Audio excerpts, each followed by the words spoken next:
નમસ્કાર. આજે આપણે એક બહુ જ ઊંડા વિષય પર વાત કરવાના છીએ. 7મો દિવસ. ચાલો એને સમજવાનો પ્રયત્ન કરીએ. તો એક સવાલ જે વારંવાર પૂછાય છે, જો ઈશ્વર માટે એક દિવસ 1000 વર્ષ બરાબર હોય તો પછી આ 7મા દિવસનો ખરો મતલબ શું થાય? આ વાતને સમજવા માટે આપણે એ પાયાના સિદ્ધાંતથી જ શરૂઆત કરવી પડશે જે એક દિવસને 1000 વર્ષ સાથે જોડે છે. અને જુઓ, આ કેટલું રસપ્રદ છે.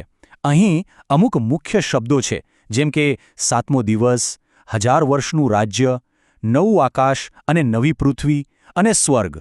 આ બધા જ શબ્દો ખરેખર તો એક જ મોટા ખ્યાલ સાથે જોડાયેલા છે. આ જ આપણી આખી વાતનો પાયો છે.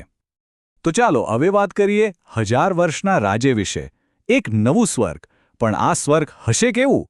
એના માટે આપણને કેટલીક સ્પષ્ટ ભવિષ્યવાણીઓ જોવા મળે છે. સૌથી પહેલી અને મોટી વાત, રણબણ સ્વર્ગ બની જશે. જરા વિચારો, એવી દુનિયા જ્યાં સૂકા ભઠ્ઠ રણ પણ ખીલી ઉઠે. આ કોઈ નાનું સૂનું પરિવર્તન નથી, આ તો એકદમ ધરમૂળથી બદલાવનું વચન છે. યશાયાના પુસ્તકમાં આનું ખૂબ સુંદર વર્ણન છે. અરણ્ય તથા સૂકી ભૂમિ હરખાશે, વન આનંદ કરશે અને ગુલાબની પેઠે ખીલશે. આ શબ્દો વાંચીને જ એકદમ નવી શરૂઆત અને અનહદ ખુશીનો અહેસાસ થાય છે, નહીં? અને વાત આટલીથી નથી અટકતી. આગળ લખ્યું છે, ત્યારે આંધળાઓની આંખો ઉઘાડવામાં આવશે ને બહેરાઓના કાન ઉઘાડવામાં આવશે. ત્યારે લંગડો હરણની પેઠે કૂદશે ને મૂંગાની જીભ ગાશે. મતલબ કે એક એવી દુનિયા જ્યાં દુઃખ, દર્દ, બીમારી આ બધા માટે કોઈ જગ્યા જ નથી. ખરેખર અદ્ભુત છે. સારું, તો આપણે જોયું કે જગ્યા કેવી હશે. પણ હવે સવાલ એ છે કે એ નવા આકાશ અને નવી પૃથ્વીમાં જીવન કેવું હશે? તો જુઓ, ત્યાંનું જીવન એકદમ વાસ્તવિક હશે. લોકો ખેતી કરશે, પોતાના ઘર બનાવશે, એમને બાળકો પણ થશે અને એ લોકો પોતાનું આખું જીવન જીવશે. એટલું જ નહીં, પ્રાણીઓ પણ, શિકારી હોય કે શિકાર, બધા શાંતિથી સાથે રહેશે. એટલે કે આ કોઈ કાલ્પનિક જગ્યા નથી. એ આપણી પૃથ્વી જેવી જ એક ભૌતિક જગ્યા હશે, પણ ત્યાં દુઃખ નહીં હોય. પણ એક મિનિટ, અહીં એક મોટો સવાલ ઊભો થાય છે. આ નવી પૃથ્વી છે ક્યાં?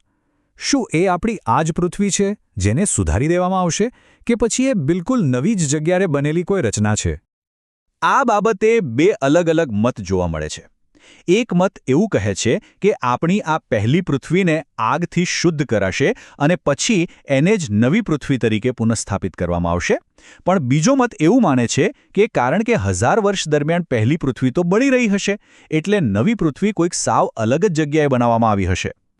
અને જે સ્ત્રોત આપણે જોઈ રહ્યા છીએ એ એવા નિષ્કર્ષ પર આવે છે કે નવી પૃથ્વી કદાચ પહેલી પૃથ્વી કરતાં કોઈ અલગ જ જગ્યાએ બનાવવામાં આવશે.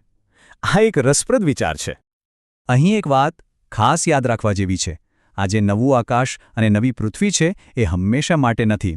એનો સમયગાળો નિશ્ચિત છે, માત્ર 1000 વર્ષ. તો આ 1000 વર્ષ પૂરા થયા પછી શું? હવે આપણે આ આખી સમયરેખાના અંતિમ અને સૌથી મહત્વના ભાગ પર આવીએ છીએ. 1000 વર્ષ પછીનો ન્યાય. જુઓ, આની એક સમયરેખા છે. શરૂઆતમાં 1000 વર્ષનું રાજ્ય શરૂ થાય છે. બરાબર 1000 વર્ષ પછી શૈતાનને બંધનમાંથી મુક્ત કરવામાં આવે છે અને છેલ્લે મહાન શ્વેત સિંહાસન પર અંતિમ ન્યાય થાય છે. આ ઘટનાઓ એક પછી એક બને છે. તો 1000 વર્ષ પૂરા થતાં જ શૈતાનને મુક્ત કરાય છે અને એ ફરીથી રાષ્ટ્રોને છેતરે છે અને આખી ભૂમિ દુષ્ટોથી ભરાઈ જાય છે. મતલબ કે એ સ્વર્ગ જેવી જગ્યામાં પણ એક છેલ્લો અંતિમ સંઘર્ષ તો થાય જ છે. અને પછી જ્યારે અંતિમ ન્યાયનો સમય આવે છે ત્યારે પેલું નવું આકાશ અને નવી પૃથ્વી પણ નાશ પામે છે. આ બહુ મોટી વાત છે. એ બતાવે છે કે 1000 વર્ષનું રાજ્ય એ અંતિમ મુકામ નથી. એ તો અંતિમ શાશ્વત અવસ્થા તરફનું એક પગથિયું માત્ર છે.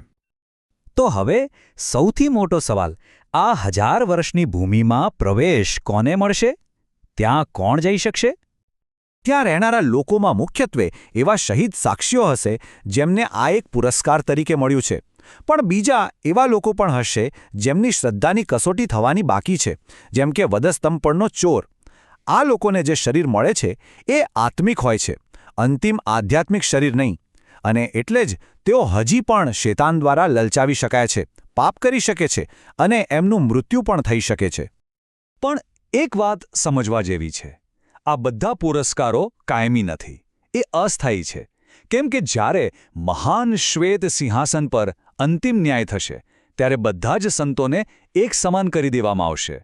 આ ઈશ્વરની અંતિમ નિષ્પક્ષતા દર્શાવે છે.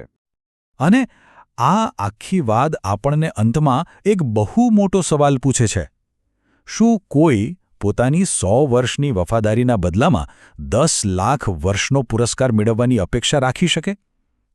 આ વિચારવા જેવો પ્રશ્ન છે, જે નશ્વર સેવા અને શાશ્વત પુરસ્કારના સંબંધ પર આપણને વિચારવા મજબૂર કરે છે.